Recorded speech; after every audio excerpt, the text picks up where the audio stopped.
कि अभी वे सारी बातें जो घोड़ों की विपत्तियों के लिए परमेश्वर ने प्रकाशित वाक्य की पुस्तक उसके 6वें अध्याय में रखा, वो अब हमारे बीच में दिखाई दे रही है। वो 4 घोड़े जो प्रकाशित वाक्य की पुस्तक जिसके मुहर के खुलने से वे एक के बाद एक आते गए। पिछली बार अगर आप लोगों ने अध्ययन को देखा होगा तो मैंने आपसे कहा था ये 4 कलर के झंडे किस किस देश के हैं, है ना। वाइट, उसके बाद रेड, उसके बाद ब्लैक, उसके बाद ग्रीन। अगर आप गूगल को पूछो तो ये आपको बताएगा जितने भी मिडिल ईस्ट के देश हैं, जितने भी काफी मुस्लिम कंट्री हैं, जिसके झंडे में ये 4 कलर आपको दिखाई देंगे। और आज इन 4 कलर के झंडे वाले देशों में बड़ी उथल पुथल मची हुई है। इस साल की शुरुआत अभी आरंभ ही हुआ है। 10 दिन 11 दिन ही 11-12 दिन ही बीते हैं, 2 सप्ताह भी अभी पूरा नहीं हुआ। पर आप ईरान की अभी स्थिति को देखेंगे, वियतनाम, वेनेजुएला में जो हुआ, ईरान में जो हो रहा है, और दूसरे देशों के बीच में जो इनके कारण से बातें हुई, उसके बारे में अगर आप देखेंगे तो अभी आपको लगेगा कि ये साल परमेश्वर इस धरती को हिलाने के लिए जा रहा है। और जैसे मैंने आपको कैलकुलेशन बताया था उसके हिसाब से प्रभु यीशु मसीह का बादलों में आना और कलीसिया का प्रभु के साथ बादलों में उठा लिए जाने का अब समय निकट आ चुका है। अब समय निकट आ चुका है, इसलिए कलीसिया को अब तैयार रहने की आवश्यकता है। पिछली बार मैंने आपको बताया था इस साल आर्थिक मंदी और महंगाई अपने चरम सीमा में पहुंचेगी। आप इस बात को लिख के रखें और आगे इन बातों को आप देखेंगे, क्योंकि जब कभी युद्ध होता है तो महंगाइयाँ सारे विश्व को प्रभावित करती है, वो वर्ल्ड इकोनॉमी को प्रभावित करती है। और खासकर अगर ये मिडिल ईस्ट में हो जहाँ से तेल का आयात निर्यात होता है, तब ये पूरे विश्व की इकोनॉमी को बहुत प्रभावित करता है। और मैं इस बात से आपको प्रोत्साहित करना चाहूंगा कि धीरज ना खोएं। मसीह लोग विपरीत परिस्थितियों में से होकर गुजरेंगे, बड़े कठिनाइयों का सामना करना पड़ेगा, क्योंकि पिछली बार आपने 5वीं मुहर में देखा था जिसका जिसका पहले का चिन्ह अभी दिखाई देगा। अभी मुहर नहीं खोली है, पर 5वीं मुहर में अनेक शहीदों के बारे में हम लोगों ने बातचीत किया था, और हम लोगों ने इस बात को देखा कि किस तरीके से उनके सर मसीह की गवाही के कारण कलम कर दिए गए। और ये एक और चिन्ह है कि हमारे मेरी सोच को बल देता है कि एंटी क्राइस्ट इस्लाम में से या मुस्लिम में से आएगा। क्योंकि आपको मालूम हो, बिहेडिंग अगर किसी भी जगह देखा जाता है किसी धर्म में, तो वो मुस्लिम्स में देखा जाता है। पिछली बार आप लोगों ने देखा होगा कि बड़ी बातें आप लोगों ने कुछ सालों पहले देखे होंगे, कई पत्रकारों के, कई मसीह लोगों के आप देखे होंगे, जो बड़े टेररिस्ट ग्रुप थे, इसको भी टेररिस्ट ग्रुप थे, उन लोगों को आप लोगों ने देखा होगा किस तरीके से लोगों के सर काटे गए। तो ये भी एक चिन्ह है कि आने वाला जो एंटी क्राइस्ट है वो मुस्लिम में से होकर निकले। कभी अभी पढ़ाते पढ़ाते कभी समय आएगा, प्रकाशित वाक्य 13 में जब पहुंचेंगे तो मैं निश्चित रीति से एंटी क्राइस्ट के बारे में एक पूरी शिक्षा आपको दूंगा। पर आप इस बात को जानें कि अभी हम बहुत ही कठिन परिस्थितियों से 2026 में होकर गुजरेंगे। झूठे मसीह दिखाई देंगे, मसीहों के ऊपर सताव दिखाई देगा। रेड हॉर्स जो है, धर्म और जाति के नाम से आप पाएंगे कि धर्म और जाति के नाम से जो होगा युद्ध इस धरती पे होगा। और आप लोगों ने इसको देख लिया, न्यूजीलैंड में एक छोटा सा चित्र जब कलीसिया से निकलकर न्यूजीलैंड के लोग और पंजाबीज आ गए, उसके बाद आप लोगों ने देखा ऑस्ट्रेलिया में किस तरीके से दो टेररिस्ट लोगों ने यहूदियों को हनुका के पर्व के समय किस तरीके से छलनी किया। भारत देश में धर्म और जाति के नाम से जो युद्ध चल रहा है और पूरी दुनिया में धर्म और जाति के नाम से जो युद्ध चल रहा है, आप उस सब को देख रहे हैं। जो ये चिन्ह है कि प्रभु यीशु मसीह का आगमन अब अति निकट आ चुका है।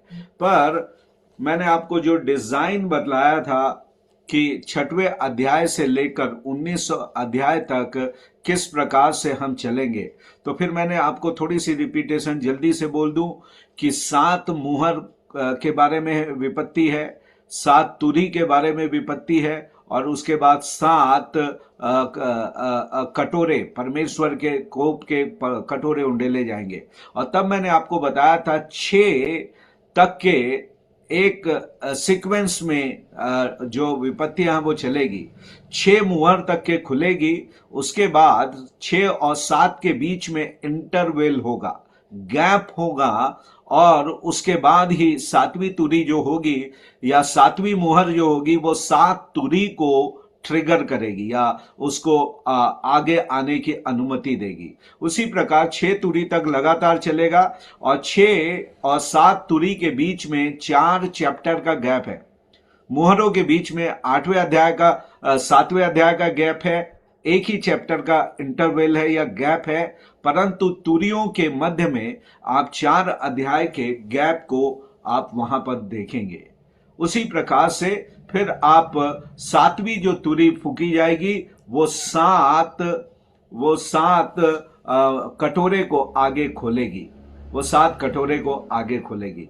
तो आज हम इंटरवेल में देखेंगे कि ये 6वीं मुहर खुलने के बाद जो इंटरवेल हुआ है वो 7वें अध्याय में दिखाई दे रहा है। तो यदि आज आपके पास बाइबल है तो इसका 7वां अध्याय हम खोल लेंगे, और 7वां अध्याय खोलने के बाद हम यहां पर आज कुछ भेद से पर्दा उठाने के लिए जाएंगे। विशेष रीति से वो 1,44,000 के बारे में होगा। पिछली बार मैंने आपको बताया था कि आज हम 1,44,000 लोगों के ऊपर से पर्दा उठाएंगे कि ये है कौन, ये है कौन, और बाइबल इसके बारे में क्या कहती है। तो मैंने आपसे बतलाया था आरंभ के प्रकाशित वाक्य, जब हम आरंभ कर रहे थे तो मैंने बताया था इसके अनुवाद करने का कुछ नियम है, और उसमें से एक नियम मैंने आपसे कहा था,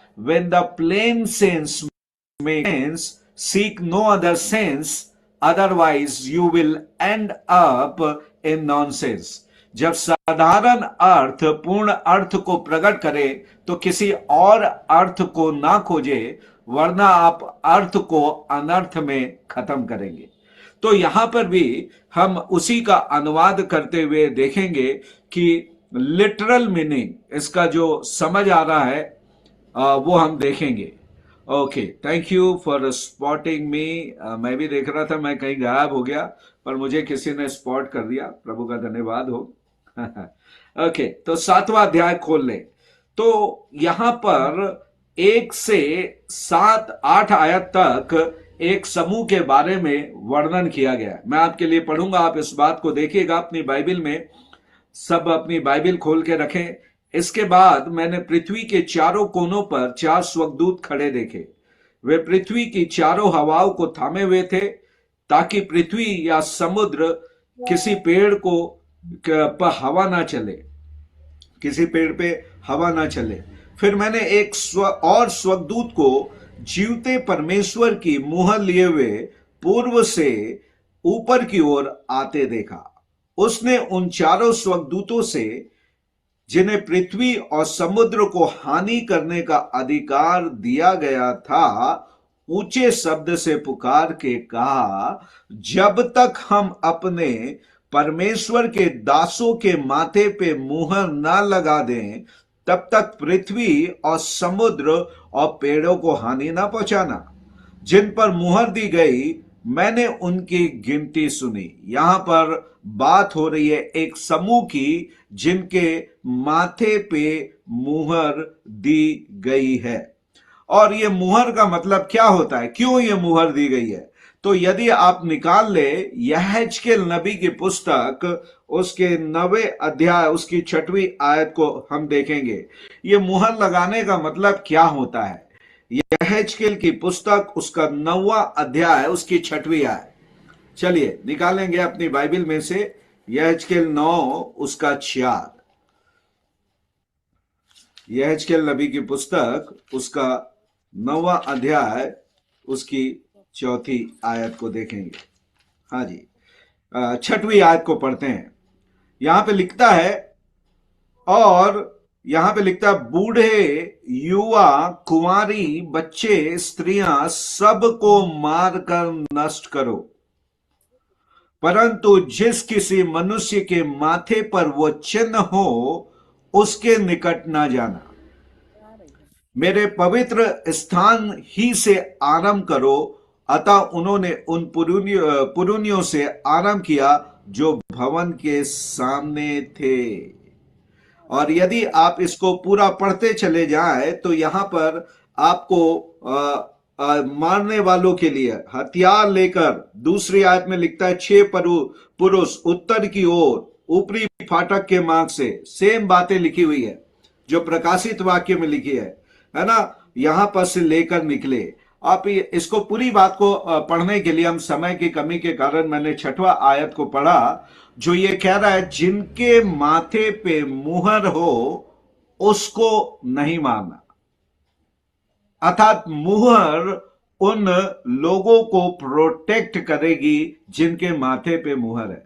इफिसियों की पत्री 1 अध्याय उसकी 14 आयत में आप पढ़ेंगे, जितनों ने प्रभु यीशु मसीह को ग्रहण किया उन पर पवित्र आत्मा की छाप लगी।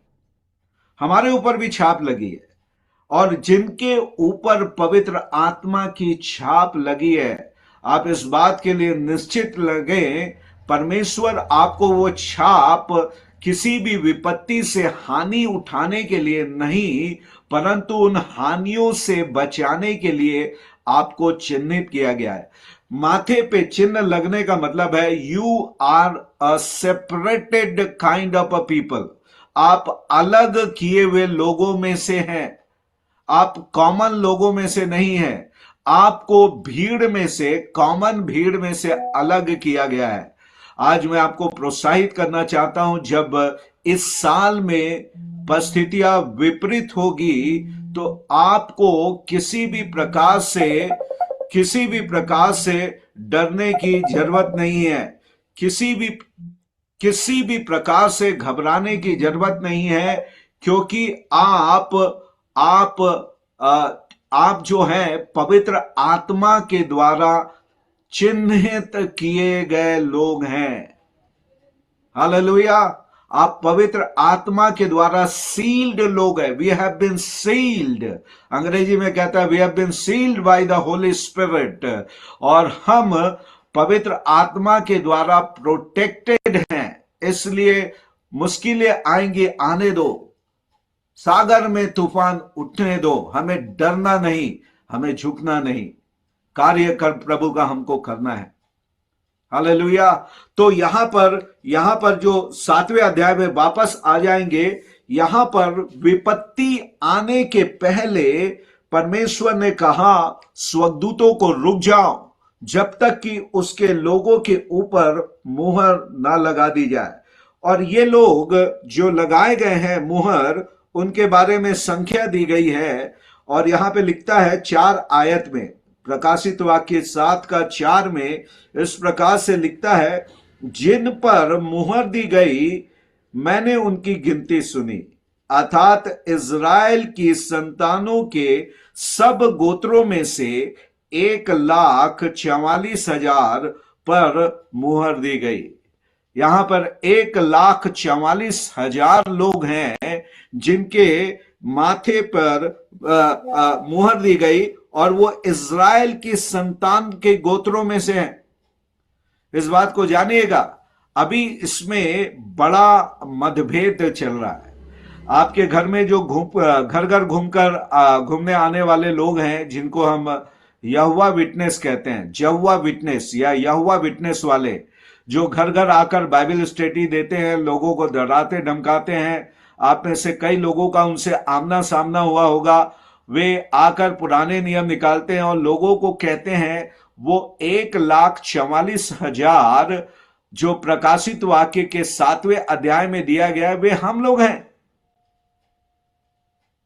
यहोवा विटनेस है, वो सब लोग नहीं है। परमेश्वर ने हमें सारी दुनिया में से हमको 1,44,000 के संख्या में हमको चुना है। अब हमको बाइबल ही इस सत्य से पर्दा उठाएगी कि क्या ये यहोवा विटनेस के लोग 1,44,000 के हो सकते हैं क्या? क्या ये 1,44,000 यहोवा विटनेस के हो सकते हैं? उसके आगे लिखा है कि ये कौन है, ये कौन है। आगे 5वीं आयत में लिखता है, यहूदा के गोत्र में से 12,000 पर मुहर दी गई। रूबेन के गोत्र में से 12,000 पर गोत्र दी गई। गाद के गोत्र में से 12,000 पर, आसेर के गोत्र में से 12,000 पर, नप्ताली के गोत्र में से 12,000 पर, मनश्शे के गोत्र में से 12,000 पर, सिमेउन के गोत्र में से 12,000 पर, और लेवी के गोत्र में से 12,000 पर, एस्कार के गोत्र में से 12,000 पर, जबलून के गोत्र में से 12,000 पर, यूसुफ के गोत्र में से 12,000 पर, और बेंजामिन के गोत्र में से 12,000 तक। अभी हमारे कई तो वीडियो बंद ही दिख रहे हैं मेरे को। मैं बात किससे करूं, मुझे समझ नहीं आता है ना। तो जितने खोल सकते हैं वो अपने घर पे हैं, वो लोग अपना वीडियो खोल लें तो अच्छा रहेगा, तो मुझे बात करने में सुविधा होगी, है ना। और जो नहीं कर पाएंगे उसके लिए जबरदस्ती नहीं है, पर खोले तो अच्छा है। तो आप बताएं, किसी को 12 गोत्रों के बारे में ज्ञान है? 12 गोत्रों के नाम कोई बाइबल संडे स्कूल में रटा हुआ है? अनम्यूट करके बोलेगा, अनम्यूट करके बोले 12 गोत्रों के नाम इज़राइल के, या कभी इसकी स्टडी की है आप लोग 12 गोत्रों के बारे में? रूबेन, शिमोन, गाद, नप्ताली, अभी आपने जब बताया यही है पास्टर। इज़्ज़कार, अच्छा जी, यहूदा। ऐसा नहीं है जिसने जी? उत्तर दिया जैसे आपने पढ़ा वैसे ही, वैसे नहीं है। आपको मालूम है कोई ना कोई वहां पे मिसिंग है, कुछ कुछ लोग मिसिंग है।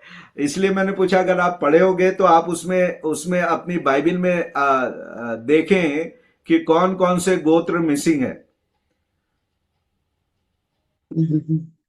तो 12 गोत्र के बारे में पहला पहला ये बताएं, ये 12 गोत्र कौन है, ये आप बताएं कौन है। याकूब के बेटे। याकूब के बेटे, ओके। अब ये बताएं, क्या याकूब के बेटे ही 12 गोत्र में है? आगे भी याकूब के गोत्र, याकूब के बेटे ही 12 गोत्र के रहे, या आगे उसमें कुछ कुछ फेर बदल हो गया? और यूसुफ के 2 बेटे आए थे ना, मनासे और एफ्राइम। अच्छा, तो अभी बंटी भाई कंफ्यूजन में डाल दिए हैं, अब वही दूर करेंगे। याकूब के 12 बेटे और यूसुफ के दो बेटे, ठीक है। तो 12 और 2 कितने हो गए? 14 हो गए। और गोत्र में कितने लिखे यहाँ पे? 12 गोत्र है इजराइल के। 12 गोत्र है, तो 2 तो हटाना ही पड़ेगा, 2 हटाना पड़ेगा। अब किसको हटा दिया, किसको हटाओगे आप? और यहाँ पे कौन नहीं दिख रहा है?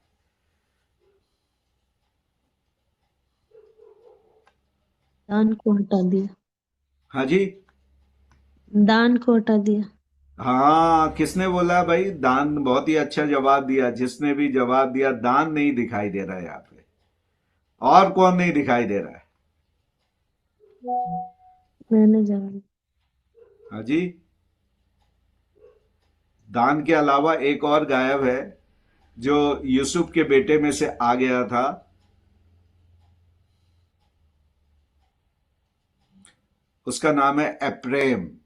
एप्रेम भी नहीं दिखाई दे रहा है। ओके, तो मैं आपको कहानी बताता हूं, इसको ऐसा समझिए। अभी बंटी भाई ने जो ये किया, प्रकाशित वाक्य, फिर अपन कहां पे आ गए?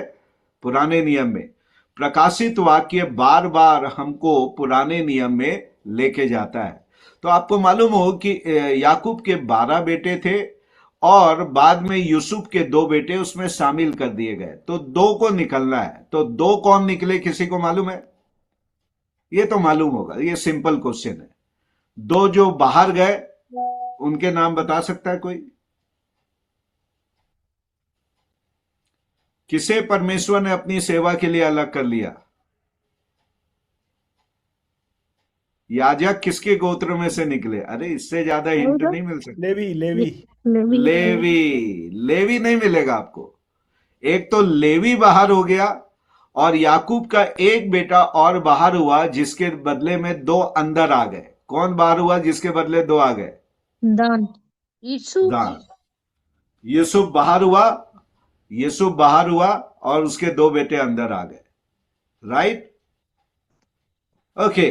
तो लेवी और यूसुफ बाहर हुए और एप्रेम और उसका एक और बेटा वो जो है वो अंदर आ गए। इस तरीके से 12 की लिस्ट 12 में ही रुक गई। 12 14 नहीं हुए, 12 12 में ही रह गए। पर यहां पर जो लिस्ट आपको उत्पत्ति की पुस्तक 49 में 12 गोत्रों की दी गई है, उसमें से यहां पर लिस्ट में थोड़ा सा फर्क है। यहां पे दान गायब है और कई बार लोग यहां पे दान को गायब होने के कारण कई लोगों को लगा एंटी क्राइस्ट जो है वो दान के गोत्र में से निकलेगा।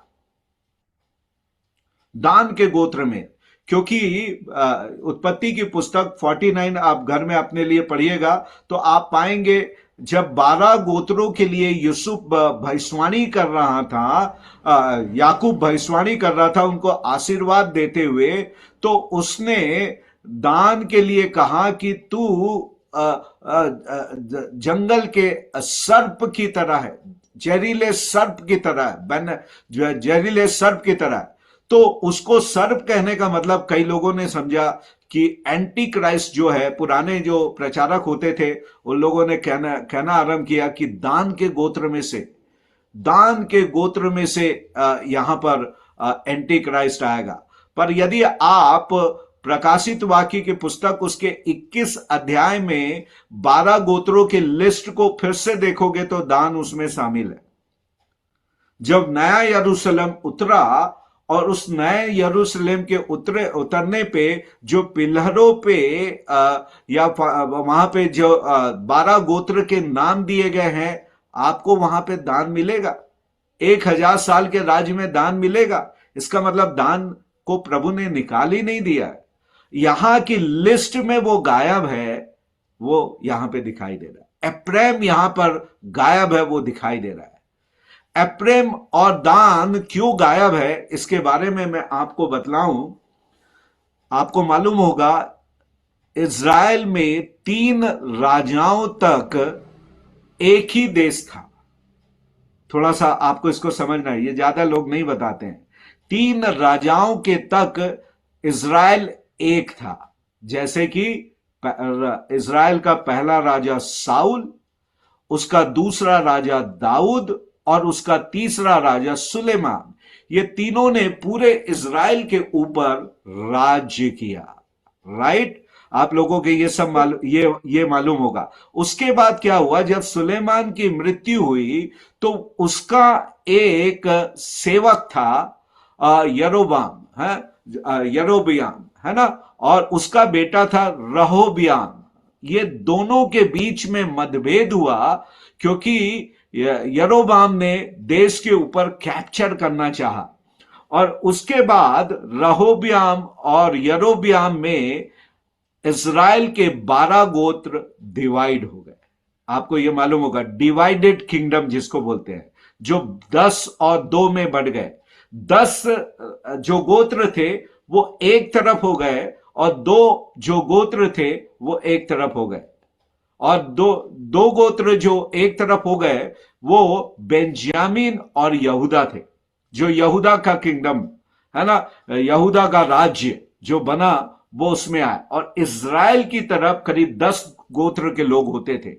और आपको मालूम हो कि वहां के राजा ने देखा कि प्रजा जो है वो यरूशलेम में मंदिर में आराधना करने के लिए जाती है, इसलिए उनको रोकने के लिए, इस डर से कि प्रजा कहीं वो 2 गोत्र के तरफ ना हो जाए, उसने गाद में वहां पर एक मंदिर बनाया, एक एक बछड़ा वहां पे लगाया, है ना।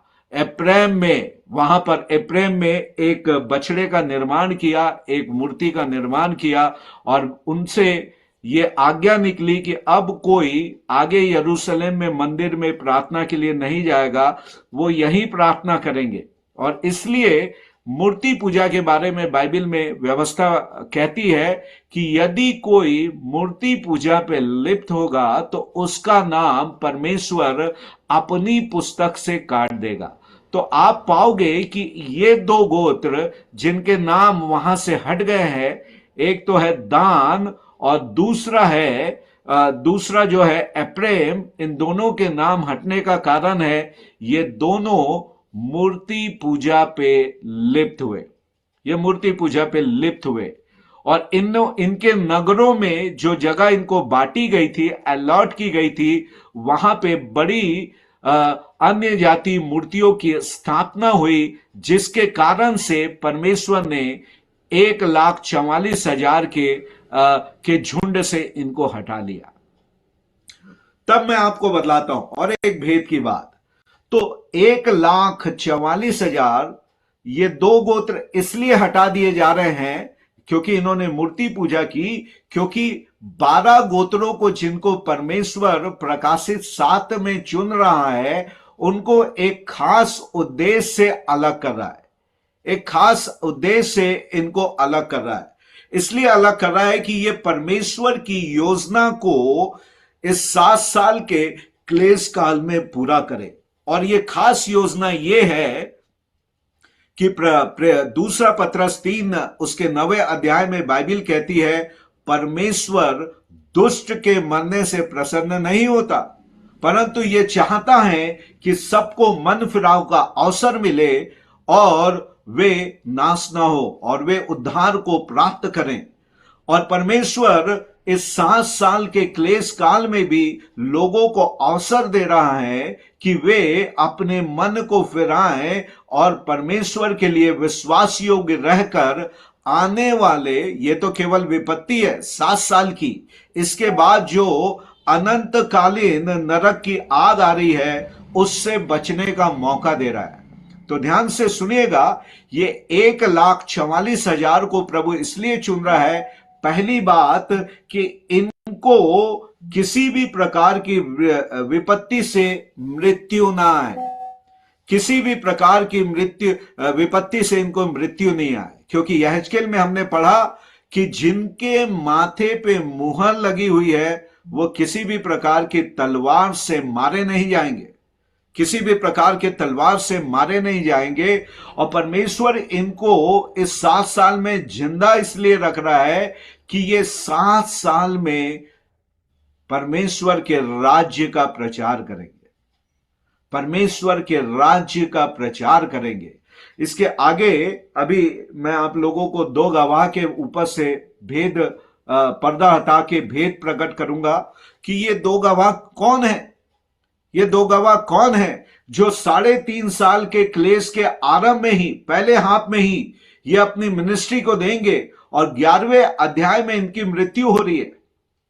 3.5 साल की सेवा करके इनकी मृत्यु हो रही है। और आप पाओगे इन 2 गवाहों की सीक्वेंस को समझिएगा।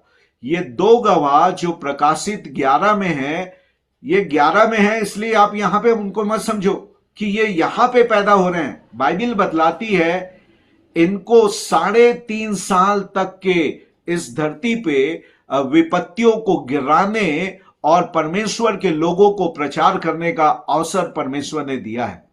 तो पहले 3.5 साल में ये 2 गवाह जब सेवा देंगे तो इनके सेवा के प्रभाव से 1,44,000 लोग प्रभु यीशु मसीह के ऊपर अपने विश्वास को लेकर आएंगे।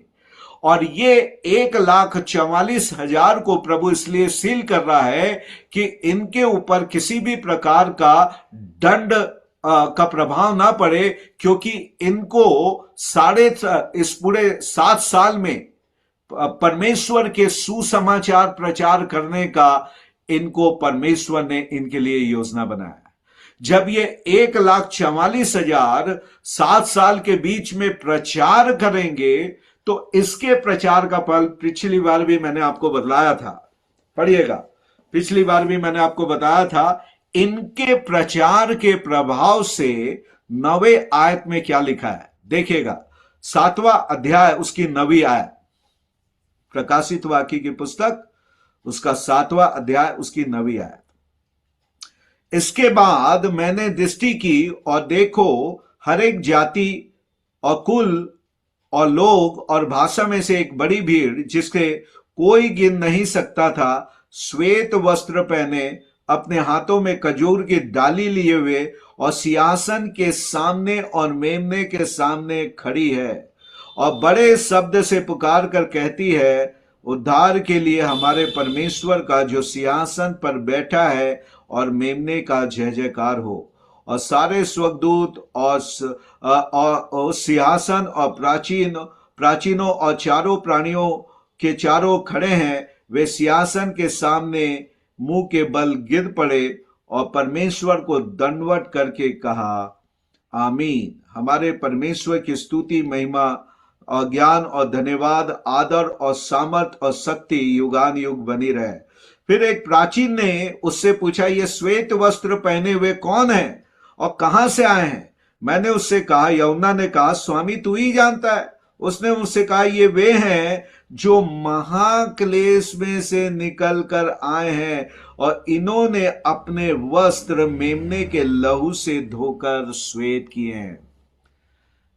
आरंभ में मैंने आपको एक और बताया था कि बाइबल का अनुवाद करती है, और बाइबल 1,00,000 ये इस भीड़ के बारे में जो बचे हुए हैं, बाइबल कह रही है ये महाक्लेश में से निकल के आए हैं, है ना। 14 आयत में लिखता है, उसने कहा ये वे हैं जो महाक्लेश में से निकल कर आए हैं और अपने वस्त्रों को, जीवन के वस्त्र को मेमने के लहू से धोकर श्वेत किए हैं। कई लोगों को लगता है ये कलीसिया है ना। तो चलिए, आप लोगों के लिए थोड़ा सा होमवर्क है ना, थोड़ा सा होमवर्क और करेंगे। आप प्रकाशित वाक्य 4थे अध्याय में जाएं, ओके।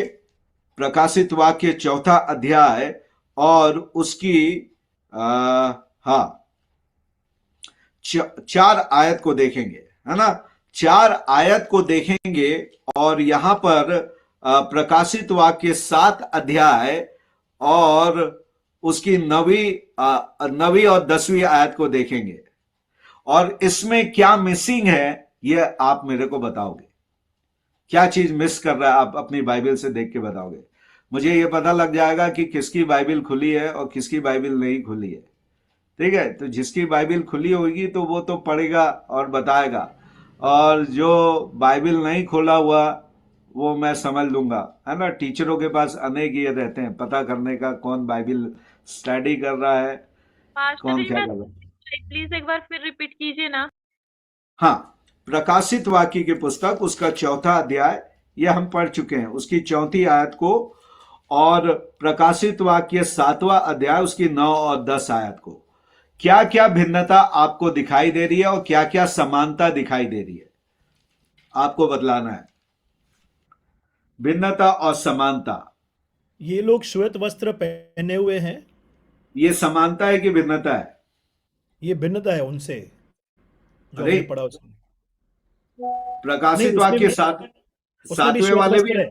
हाँ, उसमें भी श्वेत हाँ वस्त्र है, श्वेत वस्त्र है। हाँ, अरे देख के देखिए, देख के देखिए, कंफ्यूज मत करिए, और देखिए और क्या क्या समानता है।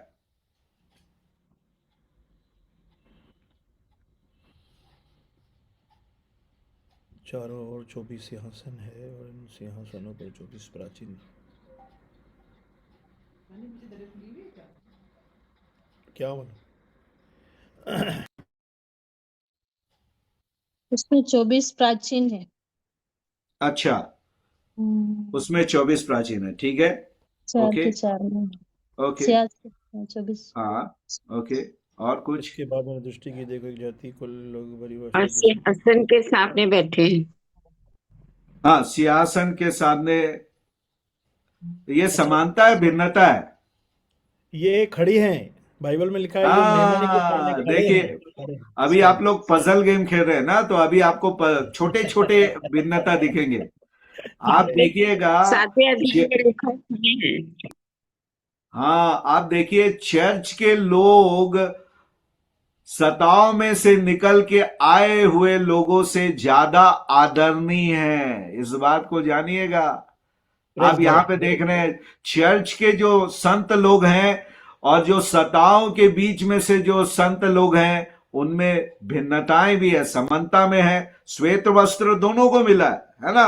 है ना? और पर भिन्नता यह है कि यहां पर वो सिंहासन के सामने खड़े हुए हैं, पर 24 प्राचीन सिंहासन पे बैठे हुए हैं। इनको सिंहासन नहीं मिला हुआ है, ये हमारे सामने खड़े हुए लोग हैं। समझ रहे हैं आप लोग? हालेलुया। अगर आप आनंदित हैं इस बात के लिए तो धन्यवाद दे प्रभु का। धन्यवाद यीशु। ओके, और क्या भिन्नता दिखी?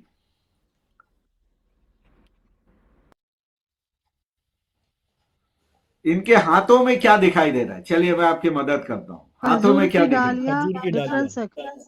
खजूर की किसके डालियां हाथ में खजूर की डालियां हैं? 7 अध्याय में जो हाँ। और लहू इधर श्वेत क्या है? वस्त्र इधर क्या है? इनके हाथों में क्या है 24 प्राचीनों के? हाथों में नहीं, उनके सिरों पर सोने का मुकुट। ओके।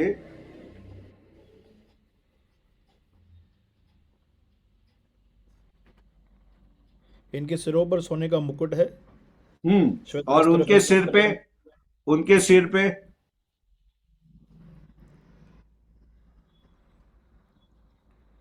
उनके सिर पे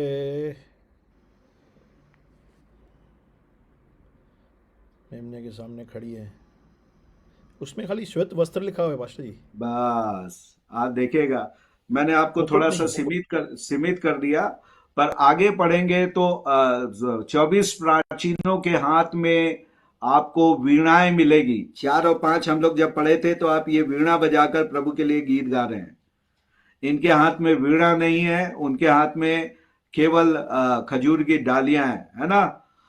तो बाकी मैं आपके लिए कर देता हूं। आप लोगों ने प्रयास किया, पर जो 2 मोटी बातें हैं उसके ऊपर ध्यान दें और अपने लिए प्रभु का धन्यवाद करें कि प्रभु ने आपको उस 7 साल के क्लेश से विश्वास करने के कारण बचा लिया, और बचा लिए जाने के कारण आपके पास 2 मुख्य बड़ी भिन्नताएं हैं। एक है, आपको सिंहासन मिलने का वायदा है, सिंहासन मिलने का वायदा है। दूसरा है, आपको मुकुट मिलने का वायदा है। सिंहासन और मुकुट 7वें अध्याय में गायब है, मिसिंग है। दूसरा, आप पाओगे ये महाक्लेश में से निकल के आ रहे हैं। अभी मैंने आपको 7वें अध्याय की आखिरी आयतों में पढ़ के बताया, ये भीड़ महाक्लेश में से वध होकर निकल के आ रही है। पर बाइबल प्रकाशित 3:10 में लिखता है कि कलीसिया को प्रभु आने वाले क्लेश से बचा लेगा। प्रकाशित वाक्य 3:10 में लिखता है, क्योंकि तू मेरे लिए ईमानदार रहा, इसलिए मैं उस विपत्ति को जो सारे देशों के ऊपर आने वाली है, मैं तुझे उससे बचा लूंगा। हालेलुया। ओ मेरे प्रियो, और इसके बाद यदि आप देखिएगा तो प्रभु ने इन लोगों को यहां से बचा लिया। आमीन। और इन लोगों को कोई नहीं पहचानता, पर 24 एल्डर्स की एक पहचान है। यूहन्ना ने इनको, प्रेरित यूहन्ना ने जब देखा तो इनको पहचाना नहीं, परंतु हम 24 लोग, कलीसिया के लोग पहचाने जाएंगे, पहचाने जाएंगे। तो ये आपको यहां पर आपको भिन्न दिखाई देगा। अभी आप लोग समझ रहे हैं कि 7वां अध्याय के जो भीड़ है वो 5वें अध्याय के भीड़ से अलग है। आप समझ गए कि नहीं समझ गए? हाँ जी, अनम्यूट करके बोलिए। आप समझ गए कि मैं और एक बार आपको बताऊं, नहीं, डिफरेंस है, बहुत डिफरेंस है। दोनों में डिफरेंस है। ओके, क्योंकि मैंने आपको डिफरेंसेस दिखा दिए, बाद में आप और उसको डिफरेंसेस को मार्क कर सकते हैं। मैंने आपको बतला दिया, आप दोनों को कंपेयर करके देखिएगा, दो बाइबल खोल के, और आप पालेंगे, आप उसको ढूंढ लेंगे कि क्या क्या उनमें भिन्नता है। तो आप देखिएगा कि कलीसिया और ये भीड़ दो अलग अलग भीड़ है, और इसके लिए साफ लिखा हुआ है कि ये कलीसिया इसलिए नहीं है क्योंकि ये महाक्लेश से निकल के आई है, और प्रकाशित वाक्य 3:10 कर रहा है कलीसिया को प्रभु आने वाले महाक्लेश से बचा लेगा। आमीन। ओके, और तब फिर मैं आपको बता दिया कि इसके लिए मैंने आपको बता दिया कि ये 7 अध्याय के जो 12 गोत्र हैं, 1,44,000 12 गोत्रों में से 12,000 की संख्या में लिए हुए लोग हैं, लिए हुए लोग हैं। पहली भेद हमने यहां पे खोला, ये यहोवा विटनेस नहीं है, ये सारे स्वर्ग में गए। कई लोगों को ये आप ध्यान से सुनिएगा, कई लोगों को ये भय आ गया कि स्वर्ग में केवल 1,44,000 लोग जाएंगे। आप लोग भी कभी सुने होंगे, कई बार लोग आपको बोलेंगे 1,44,000 लोग ही केवल स्वर्ग में जाएंगे, पर उसके बाद तो एक बड़ी भीड़ दिखाई दी, उनको कैसे काटोगे? 7 अध्याय के 14 आयत में लिखता है, एक बड़ी भीड़ मेमने के सामने, परमेश्वर के सिंहासन के सामने दिखाई दे रही है। 1,44,000 ही नहीं है, पर एक बड़ी भीड़ जो 1,44,000 के प्रचार से बची क्लेश काल के समय, वो भी सिंहासन के सामने है। तो आप उन लोगों को काट सकते हो जो ये कहते हैं कि लिमिटेड नंबर के लोग ही, जो बहुत ज्यादा स्वर्गदूत के समान है, वही लोग स्वर्ग जाएंगे। आप उन सफेद कपड़े वालों को काट सकते हैं। आप देखिए भाई कि और भी लोग दिखाई दे रहे हैं स्वर्ग में, एक बड़ी भीड़ जिसको कोई गिन नहीं सकता, वो भी वहां पे दिखाई दे रही है। आप लोग समझ रहे हैं? ये हम लोगों ने ये कर लिया। तो 1,44,000 इज़राइल के 12 गोत्रों में से हैं, और केवल वे ही स्वर्ग में नहीं जा रहे हैं, वहां पे एक बड़ी भीड़ वहां पे जा रही है। फिर मैंने आपको बताया तीसरी बात, ये कलीसिया से भिन्न भीड़ है। प्रकाशित वाक्य 7, 9 और 10 प्रकाशित वाक्य 4 अध्याय की भीड़ से या लोगों से, कलीसिया से अलग है। और एक अंतिम बात बताकर मैं आपके इसको समाप्त करूंगा, फिर आपके लिए कोई प्रश्न होगा तो उसके लिए मैं आपको उसके लिए समय दूंगा। तो आप निकाल लें, फिर ये 1,44,000 लोग आपको कहीं पे दिखाई देंगे। किसी को मालूम है कहां पे दिखाई देंगे? कहां पे दिखाई दे रहे हैं? प्रकाशित वाक्य 14 अध्याय निकालिएगा। अभी इसमें और एक बड़ा भेद खुलने वाला है। प्रकाशित वाक्य 14 अध्याय, ओके, 1 से 5 आयत तक। प्रकाशित वाक्य 14 अध्याय 1 से 5 अपनी अपनी बाइबल में देखेंगे। मैं आपके लिए पढ़ देता हूं। फिर मैंने दृष्टि की और देखो, वह मेमना सियोन पहाड़ पर खड़ा है। यहां पर प्रभु यीशु मसीह का चित्र है जो सियोन पहाड़ पे खड़ा है, और उसके साथ 1,44,000 जन हैं जिनके माथे पे उसका और उसके पिता का नाम लिखा हुआ है। 7वें अध्याय की दूसरी आयत में हम लोगों ने पढ़ा था, इनकी माथे पे मोहर लगा दो। ठीक है, पढ़े थे कि नहीं? है ना? 7वें अध्याय को, इसको ऐसे ही रखे ना, ऐसे पलटने का देखें, दोनों को खोल के रखें और 7:2 में देखें। फिर मैंने एक स्वर्गदूत को जीते परमेश्वर के मुहर लिए हुए देखा, है ना, और तीसरी आयत में मुहर लगा दिए गए। और ये यहां पर वही ग्रुप दिखाई दे रहा है 14 अध्याय में। इनके माथे पे मुकुट है, और मुकुट में क्या लिखा हुआ है? अभी भेद यहीं पे खुल गया। बाइबिल ही बाइबिल का अनुवाद करेगी। ओके, आप लोग के मन में आ रहा था ये माथे पे जो मुहर लगी उसमें लिखा क्या है? देखिए बाइबिल बतला रही है। क्या बतला रही है? उसके पिता का नाम लिखा हुआ है। हाँ, उसके पिता का नाम लिखा हुआ है, अर्थात दे आर माइन। उसमें कह रहे हैं ये मेरे हैं, ये मेरे हैं। परमेश्वर बोल रहा है इनके ऊपर कोई विपत्ति नहीं आएगी। आप सोचो, अभी आप सोचिएगा, मेरे और आपके माथे पे नाम लिखा हुआ है। किसका नाम लिखा हुआ है? पवित्र आत्मा की छाप। इफिसियो 1:14 के आधार पे we are sealed by the Holi spirit. No demon can touch us, no Satan can touch us. कोई शैतान और उसकी दुष्ट आत्मा आपको छू नहीं सकती।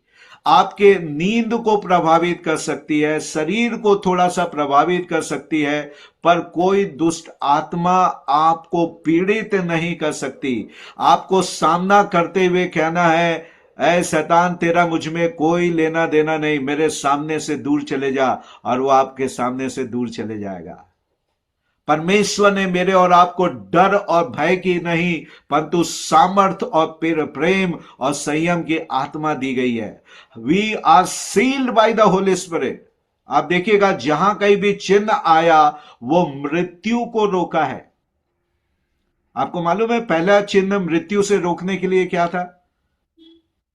निर्गमन की पुस्तक 12 अध्याय में उसने कहा, तुम अपने फाटक पे मेमने के उस लहू को जिसको वध करो, इस तरीके से अंकित करके आड़ा और 2 खड़ा चौखट में लगा लेना, और जब मृत्यु का दूत उस लहू को देखेगा तो वो तुमको लांघ जाएगा।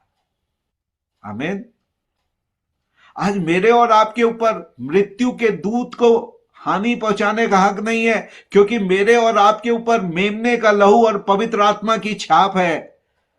कोई पैंडेमिक, याद रखे, इस साल भी प्रिडिक्शन है पैंडेमिक के आने का, मास संख्या में लोगों को मारने के लिए, पर कोई अस्त्र शस्त्र जो हमारी हानि के लिए बने हैं वे हमारे ऊपर सफल नहीं होंगे। रोज आपको आईने में देख के अपने आप से बोलना है, मैं पवित्र आत्मा के द्वारा सील्ड हूं, कोई मृत्यु का दूत मुझे छू नहीं सकता।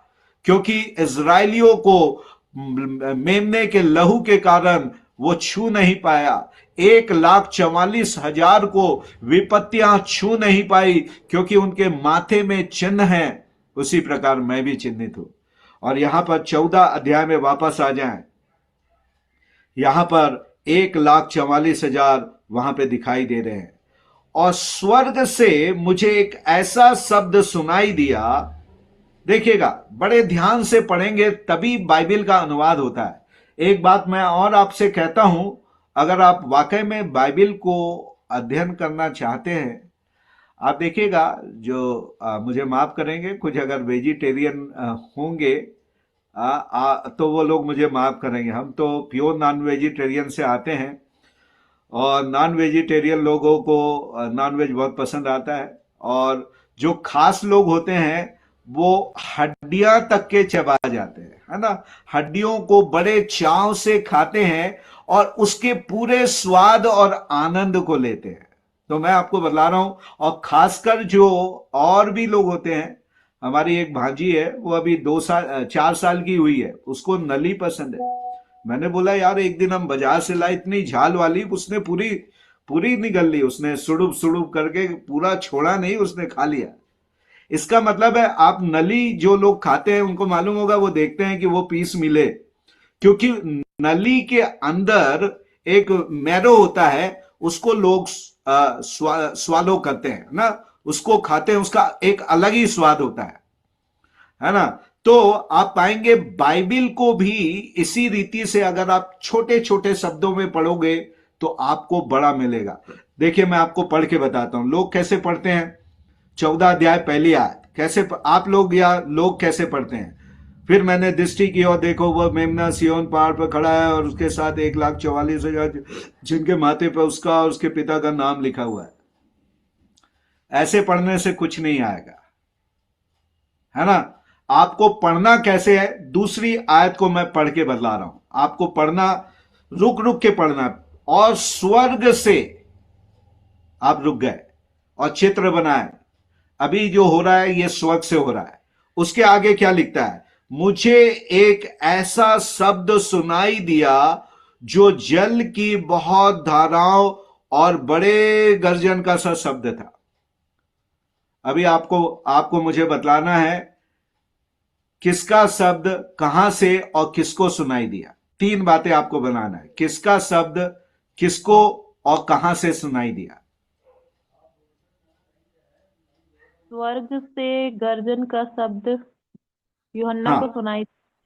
Very nice. कौन है भाई ये अच्छा जवाब दिया जो? ओके, नीति हमेशा साथ रहती है ना, कंप्यूटर में भी और जवाब देने में भी और प्रश्न पूछने में भी। गॉड ब्लेस यू बेटा, है ना। तो आप देखो कितना क्लियर है, यहां 3 बातें आपको मिल गई। अगर आप जल्दी से भागते तो आप छूट जाते। तो इस बात को ध्यान रखें जो नीति ने कहा कि स्वर्ग से बड़ी ज्वाला का जल की बहुत धाराओं का गर्जन का शब्द था, और जो शब्द मैंने सुना वो ऐसा था मानो वीणा बजाने वाले वीणा बजा रहे हैं। ये चित्र कहां का है? बोलिए ना, कहां का है ये चित्र? दूसरी आयत कहां का है? अनम्यूट कर। स्वर्ग का है। ओके ओके, स्वर्ग का है। आप साथ साथ चले तब समझेंगे, जब मैं पूछूं तो आप बताइएगा, न तो आप छूट जाएंगे। ओके, स्वर्ग का है। अब नंबर 3 में आए, वे सिंहासन के, अब वे आ गए। ये वे कौन है? पहली आयत में जिसके बारे में बात हो रही है, ये वे कौन है? 1,44,000, है ना, 1,44,000, है ना। वे सिंहासन के सामने और चारों प्राणियों और प्राचीनों के सामने नया गीत गा रहे थे। अभी ये लोग गाना गा रहे हैं, है ना, गाना गा रहे हैं, और उन 1,44,000 जनों को छोड़ जो पृथ्वी पर से मोल लिए गए थे, कोई वो गीत, क्या लिखा है आगे, ना सीख सकता था। अर्थात ये लोग, दूसरी आयत में जो स्वर्ग में गीत गाया जा रहा है, आप समझिएगा, स्वर्ग में जो दूसरी आयत में गीत गाया जा रहा है, 1,44,000 ही केवल उस गीत को सीख के ये गाने लगे। समझ रहे हैं आप लोग? थोड़ा सा गर्दन हिला दीजिए या बोल दीजिए, आप लोग समझ रहे हैं? ये इस गाने के उत्पादक नहीं है, इस गाने के ये लिखने वाले नहीं हैं, पर ये सीखे हैं, लिख रहा है। देखिएगा आखिरी भाग को लिखे, जो कोई वो गीत नहीं सीख सकता था। केवल 1,44,000 लोग स्वर्ग के गीत को सीखे, और ये मेमने के सिंहासन के सामने उस गीत को गा रहे हैं। अब लोगों को लगता है ये 1,44,000 लोग स्वर्ग में हैं। अभी हम लोग यहां से भेद उठा रहे हैं, पर्दा हटा रहे हैं, ये पृथ्वी में है कि स्वर्ग में है? स्वर्ग हम लोग में यहां है। पे, हाँ स्वर्ग में है। कौन बोला ये स्वर्ग में है? अच्छा, नीति है। नीति यहां पे अभी आपने उत्तर दिया, फिर आप चुक गए यहां पे। दूसरी आयत क्या है? स्वर्ग है। दूसरी आयत में स्वर्ग में सुनाई दे रहा है ना, और स्वर्ग में से मुझे एक शब्द सुनाई दिया, है ना, स्वर्ग में शब्द सुनाई दिया, और वो वीणा का सा शब्द था। फिर वे जो सिंहासन के सामने, चारों प्राणियों के सामने, 24 प्राचीनों के सामने हैं, वे उस स्वर्ग के गीत को सीखे, और वे अब यहां पे गा रहे हैं। अब हमको देखना है ये सियोन पर्वत कहां पे है, ये सियोन पर्वत कहां पे है। अभी इसको देखने के लिए निकालेंगे, आप मेरे साथ निकाले यशायाह नबी की पुस्तक, उसका 24 अध्याय, उसकी 23 है। जो लोग लिख रहे हैं उसको लिख ले, यशायाह नबी की पुस्तक, उसका 24 का 23, यशायाह 24 का 23। ये स्वर्ग क्यों नहीं है? यशायाह 24 का 23। तब चंद्रमा सुकंचित हो जाएगा, सूर्य लज्जित होगा, क्योंकि सेनाओं का यहोवा सिय्योन पर्वत पर और यरूशलेम में अपनी प्रजा के पुरनियों के सामने प्रताप के साथ राज्य करेगा। ये स्वर्ग है कि धरती है? धरती है, धरती है।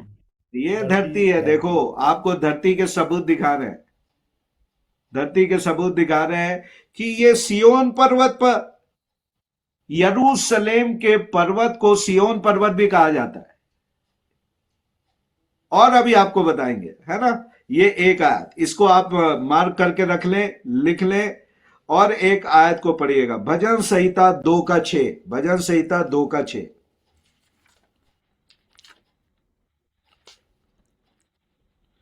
किसी को मिल जाए तो पढ़ देंगे, भजन संहिता 2:6।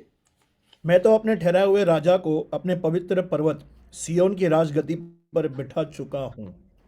हाँ, यहां पे दाऊद कह रहा है, मैं तो अपने ठहराए हुए राजा को अपने पवित्र पर्वत सिय्योन की राजगद्दी पर बिठा दिया हूं।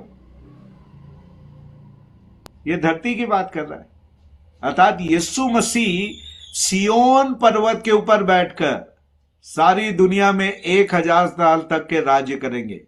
मैंने आपको चार्ट में समझाया था, 7 साल के क्लेश काल के बाद 1000 साल का राज्य स्थापित होगा, और यीशु मसीह सिय्योन पर्वत पे अपने सिंहासन को स्थापित करेंगे और वहां पर बैठकर 1000 साल तक के राज्य करेंगे। और यहां पे हमको वो बाइबल में अनेक चिन्ह दिखाई दे रहे हैं। और पढ़िएगा, दूसरा सामुएल 5:7, दूसरा सामुएल 5:7।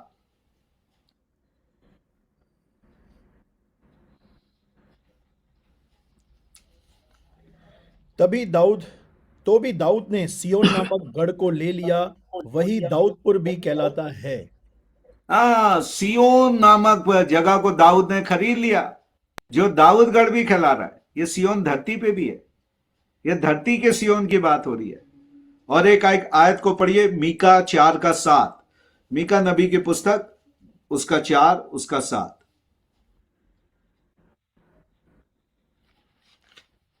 अरे मीका, इसको मुझे ही पढ़ना पड़ेगा, ये अंदर छुपा हुआ रहता है। 4:7।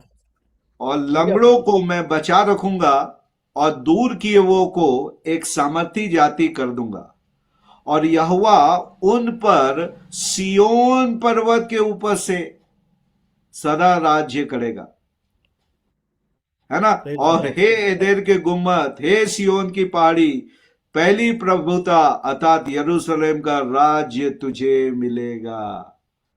कौन से सिय्योन की बात हो रही है जहां से ये परमेश्वर राज्य करेंगे? वो धरती के सिय्योन की बात हो रही है। ये लोग स्वर्ग में नहीं पहुंचे, पर परमेश्वर ने इनके माथे पे इसलिए मुहर लगा दिया गया कि विपत्तियों का इनके ऊपर कोई प्रभाव ना पड़े, मृत्यु का इनके ऊपर कोई प्रभाव ना पड़े। और ये जब मसीह सेकंड कमिंग में, अभी पिक्चर को बनाइएगा, अभी इस तरीके से पिक्चर को बनाइए, है ना। देखिए इस तरीके से घट रहा है, फिर हम समाप्त करेंगे। 2 गवाह 11वें अध्याय के 3.5 साल का पहले हाफ में, 7 साल के पहले 3.5 साल में धरती पे आएंगे। उनके बारे में हम आगे बात करें, क्योंकि वो गवाह कौन है। वो 3.5 साल तक इस धरती पे प्रचार करेंगे, किसी भी चीज का उनके ऊपर हानि नहीं होगा, परमेश्वर की सुरक्षा उनके ऊपर होगी।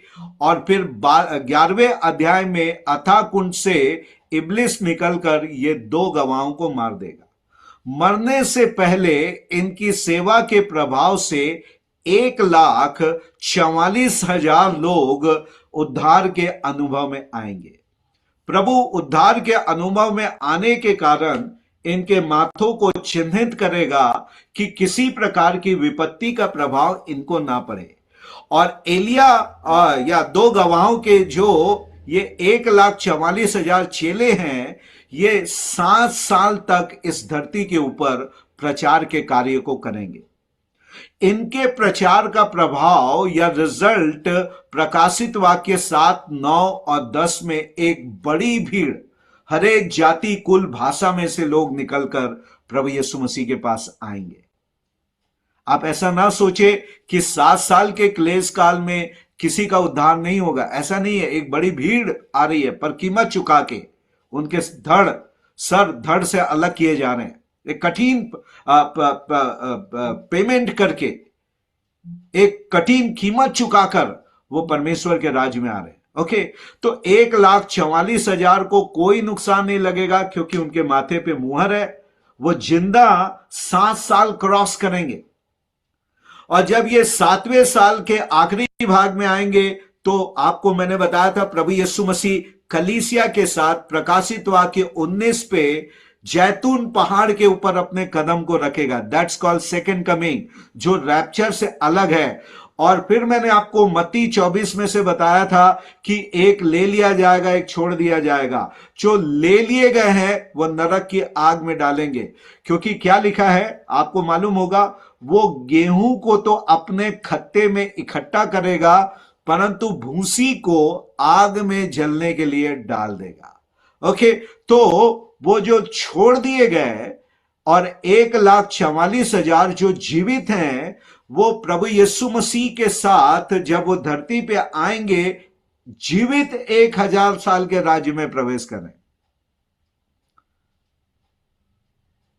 और मैंने आपको बताया था कि कलीसिया मसीह के साथ मिलकर 1,000 साल के राज्य के समय उनको भी राज्य दिया जाएगा, वो भी सिंहासन पे बैठेंगे। वो जो स्वर्ग का चित्र है प्रकाशित 4 में, वो 1,000 साल के समय, राज्य के समय धरती में दिखाई देगा। और ये 1,44,000 वहां पे खड़े होकर जो स्वर्ग के गीत को सुने हैं और सीखे हैं, वो मेमने के सामने वो वहां पे गा रहे हैं, सियोन पर्वत पे मसीह के लिए वहां पे वो गीत को गा रहे हैं। तो यहां से हम लोगों ने इस पर्दे को हटाया कि सियोन पर्वत इस धरती के पर्वत की बात कर रहा है, क्योंकि वो पीछे पुराने नियम में अनेक बार वो संत जो क्लेश काल से पार होके निकले हैं, वो परमेश्वर के सिंहासन पे दिखाई देते हुए वहां पे वर्णन किया गया है। और हमारे पास इसका एक सबूत है पुराने नियम से। पर जो लोग कहते हैं ये स्वर्ग में है, केवल वो स्वर्ग ही कहते हैं, उनके पास कोई सबूत, अनेक सबूत उनको देने के लिए नहीं आते हैं। तो यहाँ पे मैं खत्म करूंगा और आप लोगों के लिए प्रश्न होगा, समय होगा कि अगर आपके पास कोई प्रश्न है तो आप मुझसे पूछ सकते हैं। आपके पास अगर कोई प्रश्न है आप पूछ सकते हैं और मैं आपके प्रश्नों का जवाब दूंगा। या कोई बात मैंने आपको सिखाया जो आपको नहीं समझा, कोई क्लियर नहीं हुआ, कोई डाउट्स है, उसको भी आप क्लियर कर सकते हैं कोई से पॉइंट में।